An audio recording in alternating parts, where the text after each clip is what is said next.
వారం రోజు మా జేఏసీ ఆధ్వర్యంలో మేము ఆ ఏడైతే వీళ్ళు ఆ డంపింగ్ యార్డ్ని పెడతామని చెప్పిర్రో ఆ డంపింగ్ యార్డ్ దగ్గర మా మల్లన్న దేవుడు అక్కడ ఎన్నో సంవత్సరాల నుంచి వందల సంవత్సరాల నుంచి ఆడ మాకు మల్లన్న దేవుడు టెంపుల్ ఉన్నది.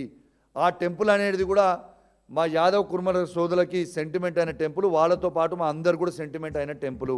ఆడ టెంపుల్ కూడా ఉంది. ఆ టెంపుల్ని కూడా మీరు తీసేద్దామని ఆలోచనలో ఉన్నారు.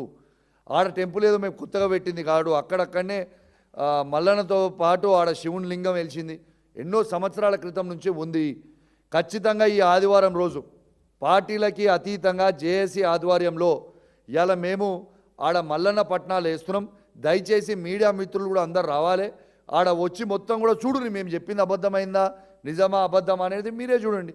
మీరు ఆదివారం అయినా కూడా మీరు ఇవ్వకపోతే మాత్రం, ఇవాళ మెల్ల మీ ప్రభుత్వం నుంచి ప్రకటన రాకపోతే మాత్రం ఖచ్చితంగా 22 తారీఖున మా జేఏసీ ఆధ్వర్యంలో ఇలా ఖచ్చితంగా పెద్ద ఎత్తున మేము పాదయాత్ర కూడా శాంతియుతంగానే, ఏదైనా శాంతియుతంగానే ఇలా పాదయాత్ర కూడా మేము 22 తారీఖున తప్పకుండా మీరు ప్రకటన ఇవ్వకపోతే మాత్రం 22 తారీఖున ఖచ్చితంగా మేము అందరం కలిసి పెద్ద ఎత్తున పాదయాత్ర చేసి నిరసన తెలుపుతామని చెప్పి కూడా ఈ సందర్భంగా తెలియజేస్తాం.